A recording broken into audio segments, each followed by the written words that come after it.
कि ये 10 अप्रैल को एक सुनवाई है, टेट अनिवार्यता के मुद्दे को लेकर सुनवाई है, और उसी बेंच में सुनवाई है, माननीय दीपंकर दत्ता जी के ही बेंच में सुनवाई। हम सभी जानते हैं कि 1 सितंबर 2025 का टेट अनिवार्यता का जो आदेश आया है, वो आदेश भी माननीय दीपंकर दत्ता जी के बेंच से ही आया है, और 10 अप्रैल की जो सुनवाई है वो माननीय दीपंकर दत्ता जी के बेंच में है, इसलिए अत्यंत ही महत्वपूर्ण हो जाती है। और हमारे तमाम शिक्षक साथी पैनिक हैं, उनको सही सटीक उनके तक सूचना नहीं पहुंच पा रही है, तो वो परेशान हैं और वो बार बार लीगल टीम से संपर्क कर रहे हैं। वो हमें फोन करते हैं, हमारी टीम को, चाहे अमित जी हों, बघेल जी हों, हमको फोन करते हैं, मैसेज करते हैं, व्हाट्सएप करते हैं, फेसबुक करते हैं, और हम लोग सहर्ष उसको स्वीकार करते हैं। आपके एक एक फोन को हम स्वीकार करते हैं। आपका फोन, आपका मैसेज, आपका पैनिक हमारे ऊपर होना, ये दिखाता है कि आप लीगल टीम पर विश्वास करते हैं, और हमारा पूरा प्रयास है, ये लीगल टीम का प्रयास है, आपके विश्वास पे 100% हम खरे उतरें। उसीलिए हमारा निरंतर प्रयास रहता है कि हमारे शिक्षक साथियों तक सही, सटीक, तथ्यपरक बातें पहुंचे। उसी क्रम में साथियों, हम पहले पॉइंट की बात करते हैं जिसकी सुनवाई कल है। कल 10 अप्रैल को माननीय दीपंकर दत्ता जी के कोर्ट में केस नंबर 15 ये लगा है। श्रीमान त्रिपाठी जी का केस है। आपको हम बता दें कि इनकी केस की डायरी का नंबर है 6024 6002425, और ये 2025, और ये एक PIL है। आप इसको ध्यान से सुनिएगा शिक्षक साथियों, यह एक PIL है, यानी जनहित की याचिका है, जो 15 अक्टूबर 2025 में ही डाली गई थी। ये 15 अक्टूबर 2025 में ही डाली गई थी, जो संजय मण त्रिपाठी जी, हमारे सम्मानित यूपी के शिक्षक साथी हैं, उनके द्वारा डाली गई थी। और इस PIL, आप सभी को बार बार हम लोग बताते हैं कि माननीय सर्वोच्च न्यायालय में जब कोई भी याचिका पड़ती है तो वो पहले कहां जाती है? पहले रजिस्ट्रार ऑफिस में जाती है, और उस रजिस्ट्रार ऑफिस के बाद ही अगला स्टेप होता है। तो ये जो कल, जिसकी सुनवाई कल होने वाली है माननीय दीपंकर दत्ता जी के कोर्ट में, जिसका केस नंबर 15 है, ये पूरी संभावना कि जब केस नंबर 15 है तो वो आएगा हमारे बीच। अभिजीत सरकार जी हैं, त्रिपुरा के हमारे बड़े क्रांतिकारी शिक्षक साथी, आपका हार्दिक स्वागत है। तो ये 15 अक्टूबर को साथियों ये PIL फाइल हुई थी। कब की? 15 अक्टूबर 2025 की। 1 सितंबर 2025 का जब हम लोग के टेट अनिवार्यता का निर्णय आता है, तो उसके बाद की ये PIL है 15 अक्टूबर 2025 की। और रजिस्ट्रार कोर्ट में अब तक इसके 2 डेट पड़ चुके हैं। ये कल का डेट जो है इस केस के हिसाब से तीसरा है। पहला डेट कब है? 27 फरवरी 2026 को रजिस्ट्रार कोर्ट में डेट पड़ी थी, जिसपे रजिस्ट्रार कोर्ट ने जो रिस्पोंडेंट हैं, यानी जिनको इन्होंने पार्टी बनाया है, इन्होंने पार्टी बनाया भारत सरकार को, रिस्पोंडेंट को डेट टाइम दिया गया था कि वो इनके रिस्पॉन्स करें जो इन्होंने काउंटर किए हैं, जो इन्होंने बात रखी है। पहला डेट था कब? 27 फरवरी 2025 को। उसके बाद दूसरा डेट था 13 मार्च 2000, पहला डेट था 27 फरवरी 2026 को, और दूसरा डेट था 13 फरवरी 2026 को। और अब रजिस्ट्रार कोर्ट ने इसको ऊपर भेजा है। जो प्रोसेस है कि रजिस्ट्रार कोर्ट के बाद ये केस कहां जाती है? रजिस्ट्रार कोर्ट, हम बार बार हमारी टीम ने आपको बताया कि जो डॉक्यूमेंटेशन का काम करती है, और किसी भी पिटीशन के किसी भी रीट के अध्ययन का काम करती है, कि ये प्रेयर को देखती है कि ये सुनने लायक है कि नहीं है, इसके डॉक्यूमेंटेशन में कमी है कि नहीं है। तो जब 15 अक्टूबर 2025 को ये रीट फाइल हुई है, फिर 27 फरवरी 2026 को इसका पहला डेट रजिस्ट्रार में कोर्ट में था, फिर दूसरा डेट था इसका 13 मार्च 2026 को, और अब माननीय दीपंकर दत्ता जी के बेंच में, इस कोर्ट में इसको भेजा गया है, जिसका कल 10 अप्रैल को सुनवाई है। और नंबर कितना है? 15। केस नंबर 15 है, तो ये पूरी प्रबल संभावना है कि ये केस नंबर 15 कल माननीय दीपंकर दत्ता जी सुनेंगे। अब बात आते हैं कि इस केस की मेरिट केस की संभावनाओं पे। साथियों, आप जानते रहिए एक पीआईएल है, एक जनहित का है और ये एक प्रोसेस है। हमारे यहाँ संविधान में, न्यायिक व्यवस्था में, माननीय सर्वोच्च न्यायालय में जो प्रोसेस, उस प्रोसेस से ये पीआईएल, जैसे अभी एक थोड़ा सा इससे जाएंगे, एक पीआईएल था अभी जो 2 अप्रैल को जिसकी सुनवाई थी, जिसमें शिक्षक महासंघ महाराष्ट्र और एक डोंडिला जी थे। तो ये इनका पीआईएल इसी टेट अनिवार्यता से था, लेकिन वो अल्पसंख्यक से था, आर्टिकल 30 से था, जिसमें अल्पसंख्यक संस्थानों में आरटी एक्ट लगाने से संबंधित मैटर था। तो उसको हायर बेंच में भेजा गया, जिसकी सुनवाई 2 को थी, उसको हायर बेंच में भेजा गया। वो आप जानते हैं 1 सितंबर 25, उसकी सुनवाई 2 अप्रैल को थी और उसमें 4 हफ्ते का टाइम दिया गया था और उसका नेक्स्ट हेयरिंग डेट भी हम आपको बता दें, आप सुन लीजिए, वो उसका नेक्स्ट हेयरिंग डेट 4 मई को पड़ा है। अभी जो 2 अप्रैल को सुनवाई थी तो उसका 4 मई को पड़ा है, लेकिन वो हमारे आपके स्टेट अनिवार्यता से नहीं बल्कि अल्पसंख्यकों में आरटी एक्ट लागू होने कानून से है। वो हायर बड़ी बेंच के लिए जाएगा, माननीय चीफ जस्टिस के द्वारा निर्धारित बड़ी बेंच में, उसको 4 मई का उसका डेट पड़ा है। और ये जो पीआईएल है, ये भी पीआईएल है, वो भी पीआईएल था जो 2 अप्रैल का डेट था, ये भी पीआईएल है, इसका डेट कल 10 अप्रैल को है।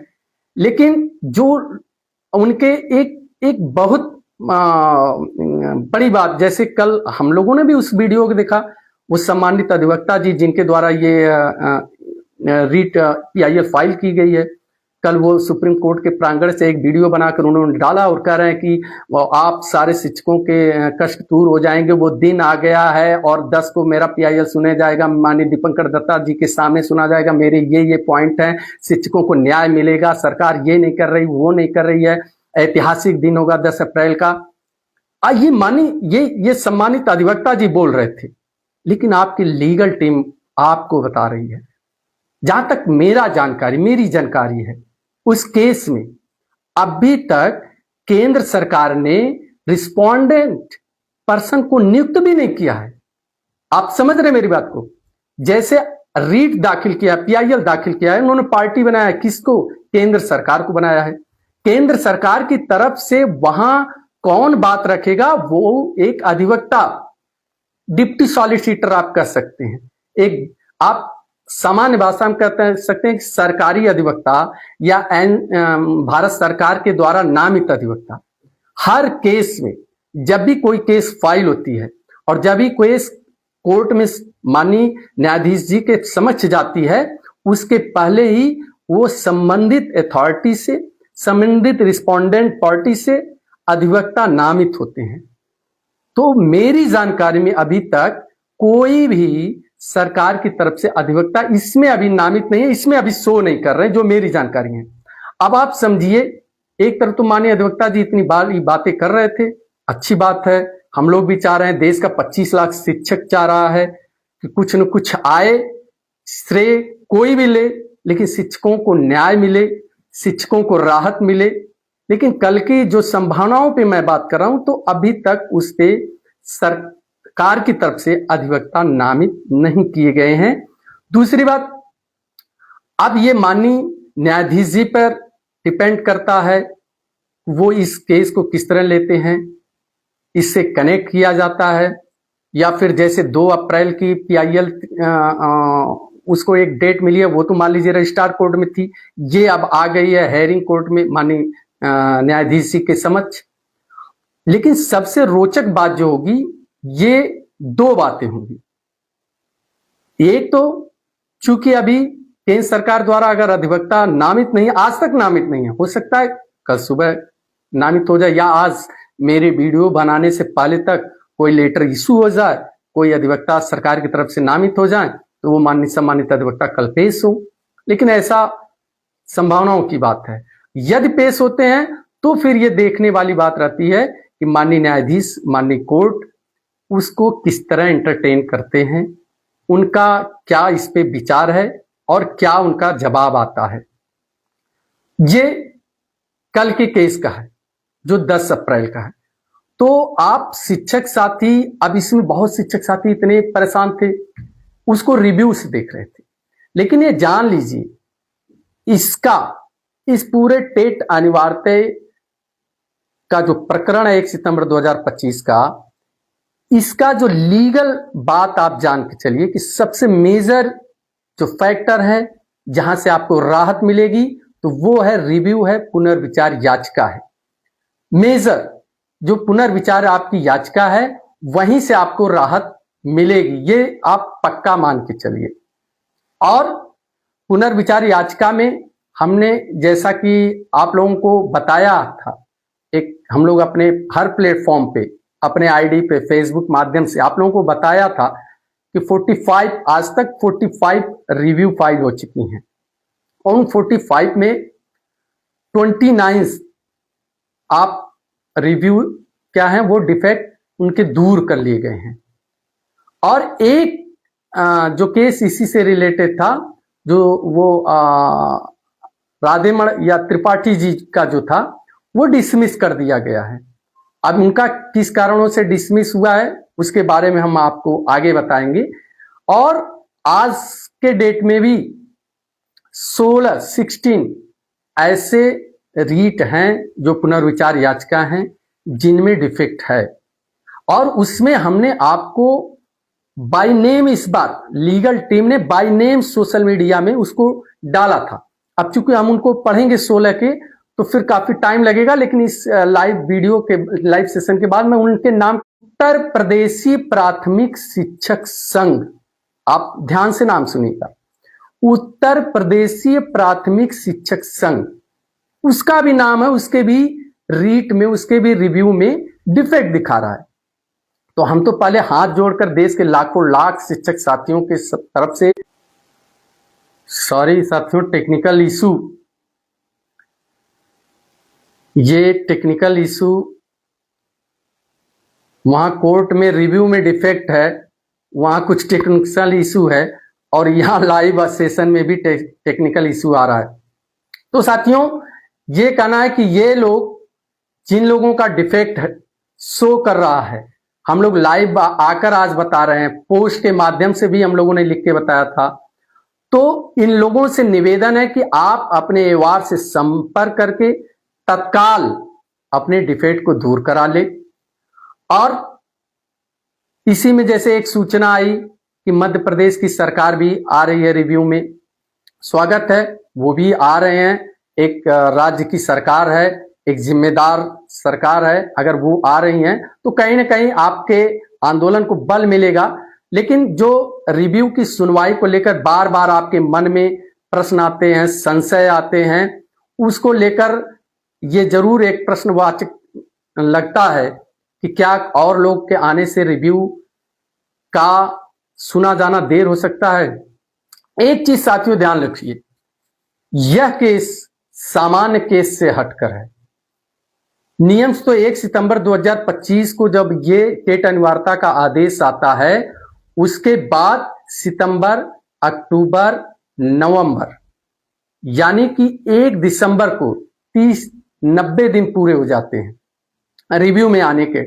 फिर तो रिव्यू को बंद कर देना चाहिए था, रिव्यू वहां फाइल एक्सेप्ट ही नहीं होती जो रजिस्ट्रार कोर्ट में। लेकिन ये सामान्य केस नहीं है, और माननीय सर्वोच्च न्यायालय, सुप्रीम कोर्ट कहा जाता है, और सुप्रीम कोर्ट सुप्रीम है, उसको वो अपने, उसके अधिकार क्षेत्र असीमित हैं, वो निर्णय लेने के लिए स्वतंत्र हैं। और माननीय सर्वोच्च न्यायालय को पता है कि इस निर्णय से देश के लाखों लाख शिक्षक प्रभावित हो रहे हैं, उनका करोड़ों परिवार प्रभावित हो रहा है, उनका जीविकोपार्जन प्रभावित हो रहा है, उनके शिक्षक अस्तित्व पर प्रश्न चिन्ह है। तो वो सबको मौका मिल रहा है, और पुनर्विचार याचिका की सुनवाई होगी, 100% होगी, ये भी आप मानकर चलिए।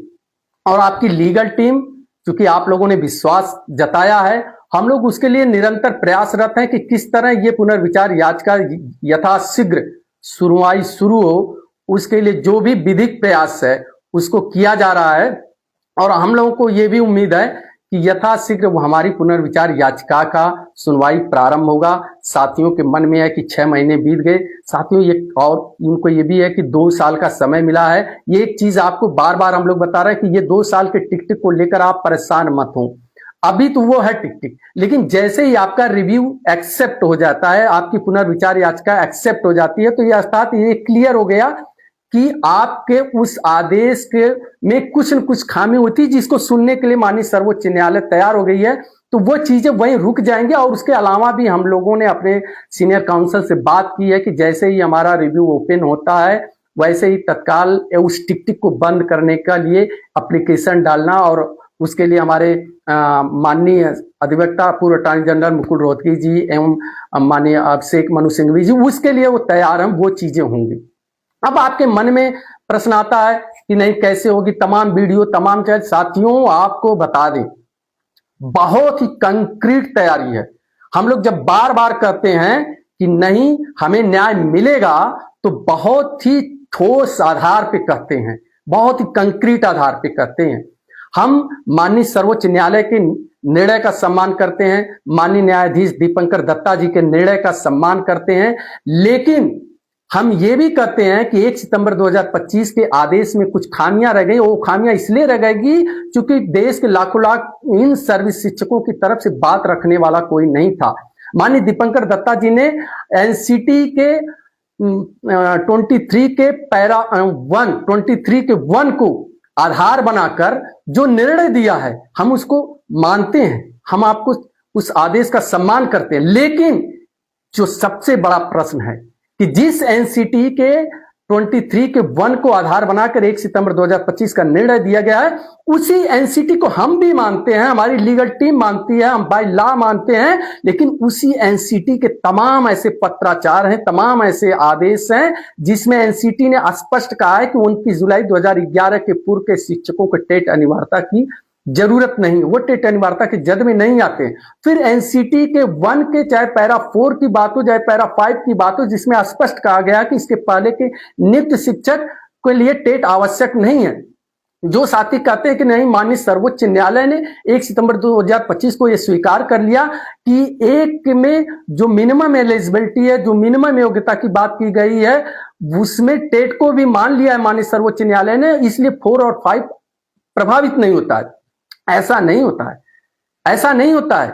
अगर ऐसा है तो फिर तो लॉ की वायलेंस है, या तो फिर उसके लिए बहुत सारे हमारे पास तर्क हैं। जब तक वो 4 और 5 उसमें बना है, हमारा प्रोटेक्शन है। जिस एनसीटी के उस नोटिफिकेशन के आधार पर स्टेट अनिवार्यता को मैंडेटरी घोषित किया गया, उसी नोटिफिकेशन के बाद एनसीटी के कितने ही पत्र आए हैं, हम लोगों ने डॉक्यूमेंट तैयार किए हैं। हम लोग वैसे नहीं कर, जब बार बार हम लोग आकर कहते हैं, आपकी लीगल टीम आके कहती है, पूरी कॉन्फिडेंस से कहती है, हमारे चेहरे आपको बताएंगे कि हम पूरे कॉन्फिडेंस से करें, क्योंकि उसकी हम लोगों ने तैयारी कर रखी है। बस इंतजार है रिव्यू में हमें अपनी बात रखने का। और आपको आश्चर्य होगा कि हमारी लीगल टीम हो, त्रिपुरा के सजल देव जी अभिजीत जी से के साथ मिलकर 100 से ज्यादा आरटीआई लगाया गया है। और चूंकि आप जानते हैं कि माननीय सर्वोच्च न्यायालय में बातें डॉक्यूमेंट्स पे होती हैं, फैक्ट पे होती हैं, और वो फैक्ट आपको सर्टिफाइड चाहिए। और फिर वो चाहे त्रिपुरा सरकार से एनसीटी का पत्राचार हो, एमएचआरडी का पत्राचार हो, यूपी सरकार से एनसीटी का एमएचआरडी का पत्राचार हो, चाहे पंजाब सरकार से एनसीटी का एमएचआरडी का पत्राचार हो, चाहे पंजाब हाईकोर्ट का हो, चाहे यूपी हाईकोर्ट का 2022 का माननीय फैसला हो, चाहे त्रिपुरा हाईकोर्ट का फैसला हो, तमाम ऐसे आपके हम लोगों के पास डॉक्यूमेंट्स हैं जिसमें इसी एनसीटी ने स्पष्ट लिखा है अपने पत्र में, और सारे स्टेट के पत्राचार जितने भी हुए हैं, आरटी एक्ट लागू होने के पास इस देश में हमारी राज्य सरकारों द्वारा एमएचआरडी से और एनसीटी के द्वारा जो आधिकारिक पत्राचार हुआ है, उसके एक एक जवाब को आपकी इस लीगल टीम, और हम धन्यवाद देना चाहेंगे त्रिपुरा के सजल देव अभिजीत जी के साथ मिलकर हम लोगों ने 100 से ज्यादा आरटीआई लगाकर उन साक्ष्यों को जुटाया गया है। हमारे साथ साक्ष्य हैं। अच्छा, त्रिपुरा केस पे ध्यान, हम बताते हैं, अभी बताते त्रिपुरा केस पे हमारे पास साक्ष्य हैं। चलिए अभी कह देते हैं ये त्रिपुरा केस पे। हाँ, आते हैं त्रिपुरा केस की भी बात कर लेते हैं। त्रिपुरा केस को एक अपडेट उसमें भी हुआ है, जो कि आप जानते हैं कि 13 अक्टूबर 2025 को ही माननीय दीपंकर दत्ता जी ने जब ये सलमान खुर्शीद जी ने त्रिपुरा के शिक्षक साथियों के सामने के पक्ष में खड़ा होकर कहा था कि श्रीमान आपका 1 सितंबर 2025 का आदेश इन शिक्षकों पर नहीं लागू होता है, क्योंकि इन शिक्षकों की नियुक्ति एनसीटी के 3 सितंबर 2001 के नोटिफिकेशन के गाइडलाइन पे हुई है, लिहाजा ये आपके 1 सितंबर 2025 के फैसले पर नहीं आते हैं। ये 23 अगस्त 2010 के नोटिफिकेशन पे इनकी नियुक्ति नहीं हुई है। उस पर तब माननीय दीपंकर दत्ता जी ने त्रिपुरा सरकारी अधिवक्ता से कहा था, त्रिपुरा सरकार से कहा था कि आप इस पे रिजवाइंडर दाखिल करिए, इसका जवाब दीजिए।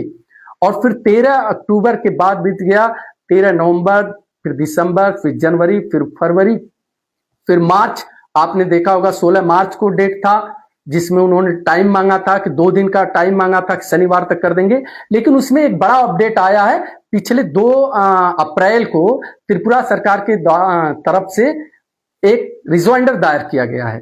अब तमाम हमारे शिक्षक साथी सोच रहे हैं कि जब रिजवाइंडर दायर हो गया है तो फिर 14 तारीख को माननीय दीपंकर दत्ता जी के कोर्ट में त्रिपुरा केस की सुनवाई होगी और कुछ न कुछ चीजें टेट पर आएगी। नहीं सर, उसमें भी साथियों एक अभी थोड़ा सा उसमें भी एक देरी है। देरी इसलिए है कि जो प्रोसेस है, जैसे त्रिपुरा सरकार के हमारे सम्मानित सरकारी अधिवक्ता ने जो भी रिजवाइंडर दायर किया है, उसकी एक कॉपी उनको नियमतः अभी जो हमारे त्रिपुरा के शिक्षक साथी हैं उनके एवार को भी देना पड़ेगा।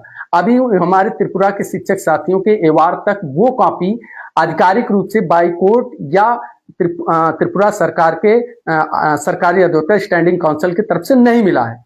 और जब तक उनके रिजवाइंडर की कॉपी उनको नहीं मिलेगी, उन्होंने क्या जवाब दिया है, उस पर क्या प्रश्न बनता है, तब तक आपके त्रिपुरा के एवार के द्वारा, त्रिपुरा के सम्मानित एडवोकेट पैनल के द्वारा उसका काउंटर नहीं किया जाएगा, काउंटर दाखिल नहीं होगा, या उस बेस पे फिर कोई बहस नहीं हो पाएगी। तो हमें ये भी संभावना है कि 14 तारीख को हो सकता है, जब तक ये नहीं मिलती है कॉपी और काउंटर नहीं तैयार हो पाता है, तो ये हो जाएगा कि उनको भी समय मांगेंगे कि इनका जो रिजवाइंडर आया है उस पर मुझे काउंटर दायर करने का समय दिया जाए और उसके बाद बहस की बात हो। उस समय हो सकता है माननीय दीपंकर दत्ता जी के कोर्ट में यह भी बात हो कि चूंकि रिव्यू में चल रहा है, जैसे पिछले 16 मार्च को माननीय न्यायाधीश ने कहा था कि हम रिव्यू में सुनने के बाद इस त्रिपुरा के टेट के प्रकरण को सुनेंगे। तो हम लोग भी रिव्यू का उसी तरह इंतजार कर रहे हैं साथियों। हम लोग एक एक पॉइंट आपको बता दें, इस कॉन्फिडेंस के साथ हम लोग कर रहे हैं, इस आत्मविश्वास के साथ सिर्फ इसलिए नहीं कर रहे हैं, हम लोग कानूनी रूप से, विधिक रूप से और लीगल रूप से, जो बाई लॉ कहते हैं, 2 चीजें हैं। आप जान लीजिए हमारी तैयारी 2 तरफ से है। आज थोड़ी सी उसके बारे में हम विस्तार से बता कर दें। सिर्फ ये नहीं, एक तो हमारी तैयारी है जिसके लिए आरटीआई लगाकर हमारी टीम ने, हमारी लीगल टीम ने, हमारे त्रिपुरा के शिक्षक साथियों ने आरटीआई 100 से ज्यादा आरटीआई लगाकर सारे नोटिफिकेशन, चाहे एनसीटी के जितने नोटिफिकेशन है, एमएचआरडी के जितने नोटिफिकेशन है, पत्राचार है, संबंधित राज्यों के जितने नोटिफिकेशन पत्राचार है टेट अनिवार्यता को लेकर, जिसमें कहा गया है 29 जुलाई 2011 के पूर्व के नियुक्त शिक्षक साथियों को इसमें छूट दी जाती है। और उसके पत्राचार माननीय हाईकोर्ट के, चाहे त्रिपुरा के कुछ फैसले आए हो, टेट अनिवार्यता नहीं लागू होती है, फिर चाहे श्रीमान हमारे इलाहाबाद हाईकोर्ट का हो, पंजाब का हो, और राजस्थान के हाईकोर्ट का जो एनसीटी को कोई भी एमएचआरडी या सेंट्रल गवर्नमेंट कहीं से कभी भी उसको टच नहीं कर सकती है, उसके पावर को कोई टच नहीं कर सकता है। ये सारे एक तरफ तो ये है, ये जो नोटिफिकेशन है, जो एक्ट के द्वारा पत्राचार हुआ, एक ये तैयारी, और दूसरी जो सबसे बड़ी तैयारी हमारी वो संवैधानिक रूप से बाय लॉ, जो लॉ का वायलेंस कहां कहां हुआ है, इसके लिए भी हम लोगों ने तैयारी करके रखी है। जो चीजें हमारी माननीय दीपंकर दत्ता जी का मैं बड़े सम्मान करता हूं, कोर्ट का सम्मान करता हूं, लेकिन उस पटल पर वो जो चीजें पहुंच नहीं पाई हैं। फिर चाहे वो एनसीटी का मदर लॉ हो, कोई भी जब चैलेंज होता है संविधान का तो मदर लॉ पे होता है। कोई भी संस्था का, जैसे एनसीटी जब 1993 में 1993 में एनसीटी का गठन हुआ है, उस लॉ में एनसीटी के गठन के समय जो उनको पावर मिले हैं, और उस पावर में रूल नंबर 29 नियम 29 क्या कहता है, और उस 29 को जो लॉ है, एनसीटी का मदर लॉ जो है, जिसका गठन हुआ 1993 में, रूल नंबर 29, जो हमारे पढ़ने वाले विद्वान साथी पढ़ लेंगे, उसका वायलेंस हुआ है, उसको सेंट्रल गवर्नमेंट ने अनाधिकार किया है। ये नहीं हो सकता है। हम पहले भी आपको हम लोग प्रूफ सहित सिद्ध करेंगे। माननीय सर्वोच्च न्यायालय ने कहा है कि एनसीटी ऑटोनॉमस बॉडी, स्वतंत्र, उसको कोई भी दिशा निर्देश सलाह नहीं दे सकता है। उसके सारे पॉइंट्स हम लोग, ये बाय लॉ है। और फिर 3 सितंबर 2001 का एनसीटी का जो नोटिफिकेशन है और जो संशोधन है, और फिर 31 मार्च 2010 का जो गजट है, और फिर 1 अप्रैल 2010 का जो एनसीटी को एज ए एकेडमिक अथॉरिटी नामित किया जाता है, फिर 23 अगस्त 2010 का जो नोटिफिकेशन है, ये आप जान लीजिए, जो आरटी एक्ट का 23 का 1 है, वो एनसीटी का है। उसके अंदर क्या होगा उसको कोई नहीं कर सकता, ना सेंट्रल गवर्नमेंट या उसकी जो बॉडी एमएचआरडी, उसको कोई नहीं दिशा दे सकता है, उसको कोई टच नहीं कर सकता है।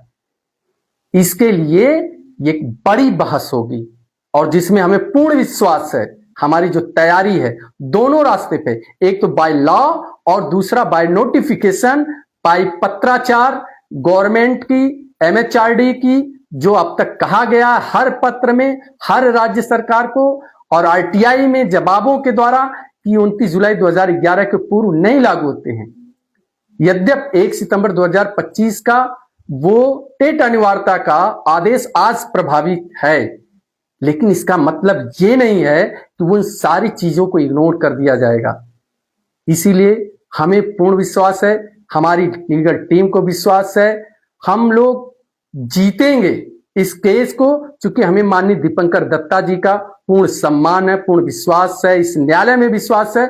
और जो लोग नहीं जानते हैं कि माननीय दीपंकर दत्ता जी ने 1 सितंबर 2025 का फैसला देने के लिए बार बार एनसीटी को, एमएचआरडी को, भारत सरकार को, उन्होंने बार बार नोटिस के द्वारा ये कहा था कि आप आकर स्पष्ट करिए कि इन शिक्षकों के साथ फिर क्या हो, इनको कैसे राहत दिया जाएगा, क्या किया जाएगा।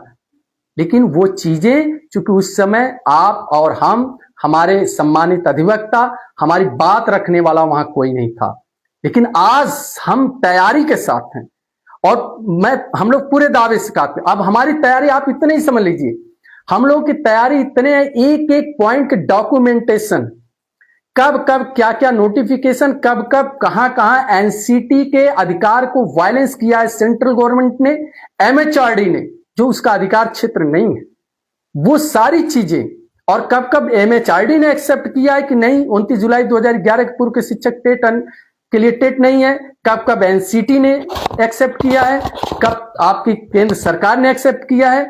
वो सारी चीजें हम लोगों ने एक सीक्वेंस में तैयार रखी है। और आगे आप बात सुनिए, अब आपकी लीगल टीम ने एक और प्लानिंग की है, न्यायिक प्लानिंग में ही त्रिपुरा के शिक्षक साथियों से के साथ मिलकर हमारे देश के इलेक्टेड जो 543 जितने भी हमारे सम्मानित सांसदगण हैं, जितने भी हमारे राज्यसभा के सांसदगण हैं, उन सबके पास बाई पोस्ट हम लोग वो सारे डॉक्यूमेंटेशन, सारे तथ्य, सारे जो बायलॉ एक एक पॉइंट, उसको अब हम सब लोगों के पास भेजेंगे। क्योंकि वो लोग अब तक सदन में सिर्फ इतने कर रहे थे कि ये इसके पहले नहीं लगना चाहिए, तो उसको लोग उतना मेंशन नहीं कर रहे थे। अब हमारे देश के प्रत्येक माननीय सांसद जी के पास हमारा जो पक्ष है, विधिक पक्ष जो है, वो बाय डॉक्यूमेंटेशन, वो कब कब हमें इसी सरकार द्वारा कहा गया है कि नहीं आप टेट अनिवार्यता में नहीं आते, तो ये चीजें भी हमारी चल रही है। क्योंकि कानून बनता है सदन में, और सदन में कानून बनाने का काम हमारे माननीय सांसदगण लोग करते हैं, और जब उनके पास ये फैक्ट जाएंगे तो वो चीजों को बात करेंगे। इसीलिए हमारी तैयारी बहुत ही कंक्रीट है। आप तनिक भी पैनिक परेशान न हो, हमारे जितने भी शिक्षक साथी हैं, हम आपकी पीड़ा को समझ सकते हैं। समय बीत रहा है, समय आपको लगता है 6 महीने बीत गए हैं, लेकिन इन 6 महीने में आपकी लीगल टीम 6 मिनट भी अगर जगी है तो इधर उधर नहीं है, प्रति क्षण प्रतिपल अपने प्रयास के लिए समर्पित है और वो पूर्ण रूप से प्रयास कर रही है आप तक ऑथेंटिक सूचना देना। आप सोचिए, अभी पिछली बार एक यूट्यूबर हैं जिनका आप सभी लोग कहते थे कि नहीं बहुत सही बताते हैं, उन्होंने कह दिया कि 2 तारीख को अब माननीय दीपंकर दत्ता जी के कोर्ट में 4 मेंशन लगे हैं, वो मेंशन एक्सेप्ट हो गए हैं, 2 तारीख को क्लियर हो जाएगा, सुनवाई हो जाएगी। अब केस किस दिशा में जाएगा, उसी दिन राहत मिल जाएगी 2 अप्रैल को। लेकिन उस समय भी आपकी लीगल टीम, चाहे हम हो, अमित जी हो, बघेल जी हो, हम लोगों ने लाइव आकर फेसबुक के माध्यम से, पोस्ट के माध्यम से, वीडियो के माध्यम से कहा गया था कि ये भ्रामक है, ये सारी सूचनाएं भ्रामक हैं, उस पे आपको नहीं जाना है। हम आपके लिए कितने समर्पित हैं कि आप समझ सकते हैं कि कल भी हमारी टीम वहां हेयरिंग में रहेगी और उसके बाद भी हमारी टीम अभी वहां दिल्ली में बनी हुई है। इसलिए बनी हुई है कि किन किन डॉक्यूमेंट्स को सिस्टमेटिक तरीके से करने के बाद और क्या पॉइंट्स हो सकते हैं और किस तरह हमारा रिव्यू माननीय दीपंकर दत्ता जी के पास यथाशीघ्र जाए, उसकी सुनवाई हो, उसके लिए पूर्ण रूप से हम लोग लगे हैं। तो आप सभी शिक्षक साथी, हम मानते हैं कि समय चल रहा है, लेकिन आप तनिक भी हताश निराश मत होइए, विजय आपकी सुनिश्चित है। हम फिर कहते हैं, देश के संविधान का हम लोग सम्मान करते हैं, माननीय सर्वोच्च न्यायालय का सम्मान करते हैं, माननीय दीपंकर दत्ता जी के का सम्मान करते हैं। और ये चूंकि उस दिन सर जब तक रिव्यू का फैसला नहीं आता तब तक 1 सितंबर जी, अभी अखिलेश शर्मा जी ने कहा कि जब तक रिव्यू का फैसला नहीं आता है आप रिव्यू, इसीलिए हम लोगों का पूरा फोकस सिर्फ इस पे है कि हमारी रिव्यू जल्द से जल्द माननीय दीपंकर दत्ता जी के कोर्ट में जाए, उस पर सुनवाई शुरू हो, प्रारंभ हो, फिर उसके बाद की चीजें अपने आप सारी चीजें बदल जाएंगी। फिर आप देखेंगे आपकी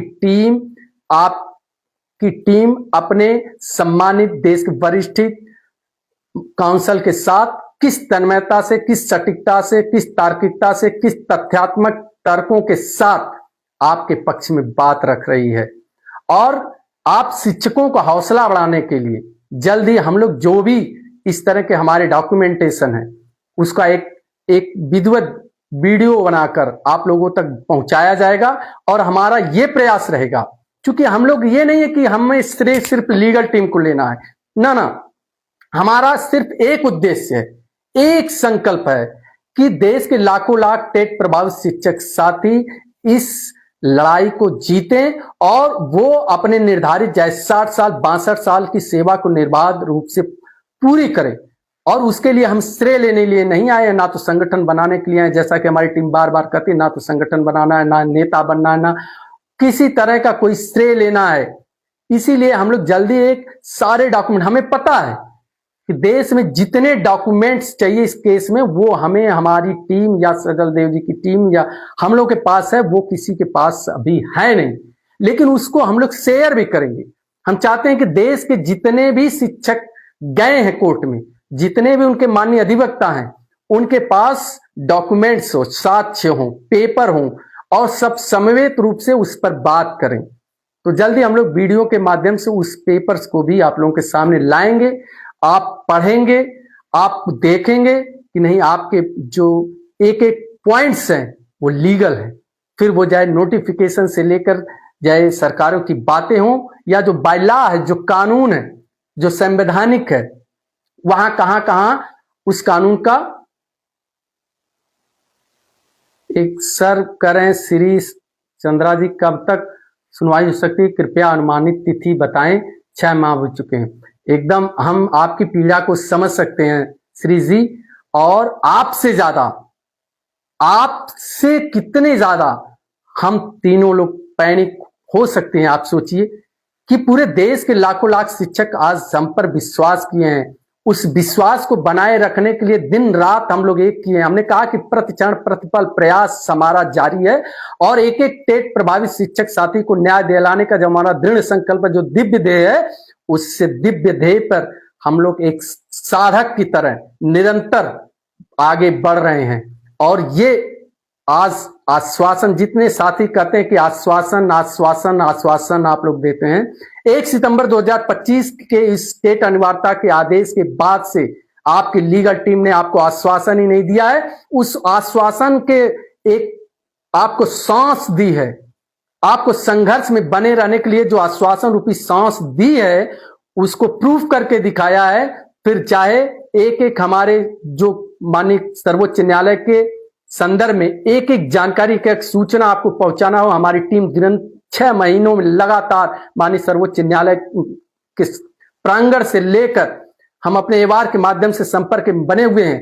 फिर देश के जो सर्वोच्च न्यायालय में रिव्यू में बड़े से बड़े काउंसिल को खड़ा करना हो, रिव्यू करना हो, आप बताइए। हमने कई सरकारों का नाम लिया, कई संगठन का नाम लिया, अभी उनके यहाँ डिफेक्ट है। और आपको पता है आपकी लीगल टीम ने कितने रिव्यू फाइल कराई हैं, कितने फाइल कराई हैं? 5 अलग अलग पॉइंट्स। हमारी तैयारी बहुत बृहद है। आप देखेंगे 5 रिव्यू फाइल हुई है, जिसमें 2 को हम लोगों ने आपको बताया है और उसके अलावा 3 और है जो दूसरे राज्यों के शिक्षक साथियों के नाम से हम लोगों ने फाइल कराई है। और मेरे सारे लीगल टीम के 5 रिव्यू में डिफेक्ट नहीं है। और जो लोग डिफेक्ट के साथ बैठे हैं उनसे निवेदन है, आप सड़क की लड़ाई लड़िए, उसमें हम लोग साथ दे रहे हैं, आप और लड़ाई लड़िए, साथ दे रहे हैं। लेकिन न्यायपालिका में जो आपने रिव्यू दायर करके डिफेक्ट में छोड़ दिया है उसको दूर करिए। और इसके बावजूद भी आप श्री चंद्रा जी, आपको हम बता दें कि जल्द ही वो खुशखबरी हो सकता है इसी अप्रैल माह में ही आपको मिल जाए। हमारी लिस्टिंग की कुछ जरूर समस्याएं आ रही हैं कि जो कुछ रिव्यू में है, रीट में है, जो डिफेक्ट दूर नहीं हो पा रहे हैं। लेकिन हमने आपके बताया कि सुप्रीम कोर्ट को सुप्रीम पावर है, बहुत असीमित है। सुप्रीम कोर्ट के पावर पे ना तो हम आप अंगुली उठा सकते हैं, ना तो उनके निर्णय पे हम आप अंगुली उठा सकते हैं, ना तो हम उतने दूर तक हम आप समझ सकते हैं। जिस दिन भी माननीय दीपंकर दत्ता जी को, माननीय सर्वोच्च न्यायालय को लगेगा कि नहीं अब काफी हो चुका है और अब रिव्यू की सुनवाई होनी ही चाहिए, तो वो सुनवाई होगी, ये पूर्ण विश्वास मानिए, डिफेक्ट के साथ होगी। सारे जितने भी फाइल होंगे वो डिफेक्ट के साथ वहां चले जाएंगे। ये तर्क तब अधूरा सा रह जाएगा कि नहीं जो डिफेक्ट नहीं है वो जाएंगे कि नहीं, सिर्फ वही जाएंगे। तो इसलिए आप आश्वस्त रहिए। हाँ, वो सुनवाई, वो माननीय न्यायाधीश जी का, माननीय न्यायालय का ध्यान आकर्षित करने के लिए हमारी टीम निरंतर लगी हुई है। उसके लिए जो विधिक उपाय हैं उस विधिक उपाय को हम लोग पूर्ण कर रहे हैं। हम लोग एप्लीकेशन देने के साथ ही और भी उसके कुछ चीजें हैं जो माननीय सीनियर काउंसिल जी और एवार के माध्यम से बैठकर किया जाता है, उसको भी हम लोगों ने किया है। और ईश्वर ने चाहा और आप लोगों के शुभकामनाएं रही तो उसका भी परिणाम इसी अप्रैल माह में आ जाएगा, जो हम लोगों ने एक्स्ट्रा प्रयास किया है कि ये जल्द से जल्द रिव्यू में केस सुना जाए। तो आप सभी शिक्षक साथी, आज ये मुख्यतः 3 बातों पे हमने जो चर्चा की, एक तो कल का जो 10 अप्रैल का, उस पे भी हमारी टीम आपको अवगत कराएगी क्या होता है। इस पे हमने बताया कि अभी केंद्र सरकार की तरफ से किसी भी सम्मानित अधिवक्ता को वहां नामित नहीं किया गया है कि जो उनका पक्ष रखे या बात रखे, जो एक बहुत बेस पॉइंट हो सकता है। जब तक मुझे जानकारी थी नहीं था, अभी आ जाए, लेटर आ जाए, मेंशन हो जाए, वो दूसरी बात है। दूसरा कि रिव्यू की त्रिपुरा के केस में एक रिजॉइंडर आ चुका है, बहुत ही पॉजिटिव बात है। 6 महीने के बाद रिजॉइंडर आया त्रिपुरा सरकार का, लेकिन जो उसका एक प्रोसेस है लीगल कि त्रिपुरा सरकार के सरकारी अधिवक्ता महोदय जी को उसकी एक कॉपी जो है हमारे एवार को, हमारे पैनल को, जो त्रिपुरा शिक्षक साथियों के लीगल पैनल को जो है अधिवक्ता को उनको देनी चाहिए। वो ना तो कोर्ट से न उनसे अभी आधिकारिक रूप से नहीं मिला है। तो 14 को अगर जरूरत पड़ी तो ये इनको भी काउंटर दायर करने के लिए समय ले सकते हैं, लेकिन पॉजिटिव बात वो भी रहेगी कि उस दिन क्या बात होती है। उसके अलावा जो हमारी तैयारी है वो बहुत कंक्रीट है। आप आश्वस्त रहिए। आपको बार बार कहते हैं, और इस लाइव को समाप्त करने से पहले पुनः आप सभी शिक्षक साथियों से, चाहे हमारे देश के कोने कोने से जो भी शिक्षक साथी जुड़े हैं, आप कान खोलकर सुन लीजिए। 1 सितंबर 2025 से कहते हैं, और जो लोग हम लोगों के पीठ पीछे उपहास भी करते हैं कि कहते हैं, हम लोग आज भी उसी जज्बे से, उसी भाव से, उसी दृढ़ विश्वास से कर रहे हैं। क्यों? क्योंकि हमने वैसी तैयारी की है, हमने उस कंक्रीट तैयारी की है। हमें पूर्ण विश्वास है कि जिस दिन ये रिव्यू ओपन होगा और हमारी बातें पटल पे जाएगी, माननीय न्यायाधीश जी, माननीय सर्वोच्च न्यायालय हमारे पक्ष में फैसला देंगे और एक एक शिक्षक साथी को अपना निर्धारित सेवा काल पूर्ण करना होगा। ये आपको वादा करती है लीगल टीम। और आप तनिक भी परेशान मत होइए। पुनः कहते हैं हम आप लोग जो ये फेसबुक किए, जो अनर्गल केवल व्यू फॉलोअर्स बढ़ाने के लिए जो यूट्यूबर आपको अफवाहों को भेजते हैं, आप उनसे दूर रहिए, संयमित रहिए, संगठित रहिए और सकारात्मक रहिए। हमारे साथ जुड़े रहिए। हमारा एक विजन है, एक एक सीटेट प्रभावित शिक्षक साथियों को न्याय दिलाया जाएगा। हो सकता है हमारे तमाम शिक्षक साथी सीटेट में बैठ रहे हैं, अपने राज्य में आयोजित होने वाली टेट की जो शिक्षक की दक्षता परीक्षा उसमें बैठ रहे हैं। आप बैठिए, कोई दिक्कत नहीं है। हम नहीं कहते हैं, लीगल टीम ने कभी नहीं रोका कि आप अपने राज्य की टेट परीक्षा में मत बैठिए, सीटेट में मत बैठिए, क्योंकि आपके पास विकल्पों का चुनने का माध्यम है। आप न्यायिक भी लड़िए, आप वहां लड़ रहे हैं तो वहां भी लड़िए, वहां हम रोकते नहीं है। लेकिन ये जान लीजिए, इसका अस्थाई निराकरण माननीय न्यायालय से ही होगा। जहां से आपको टेट अनिवार्यता का ये आदेश थोपा गया है, उसी न्यायालय से जब ये होगा तो जान लीजिए कि हमेशा हमेशा के लिए ये चैप्टर क्लोज हो जाएगा। वरना आज आप पढ़कर पास हुए हैं, कल को वो प्रत्येक वर्ष की दक्षता दिया जाए, ये तरह तरह के आपके ऊपर थोपे जा सकते हैं। इसलिए ये लड़ाई सिर्फ पास होने का नहीं है, अपने मान सम्मान स्वाभिमान का है। और उस मान सम्मान स्वाभिमान को बचाने के लिए हम लोग दृढ़ संकल्पित हैं और दृढ़ इच्छा के साथ पूरे ही मनोयोग से हम लोग लगे हैं। और इस आशा और विश्वास के साथ जीतेंगे, जीतेंगे, जीतेंगे। जय हिंद, जय भारत, जय शिक्षक। बहुत बहुत धन्यवाद साथियों।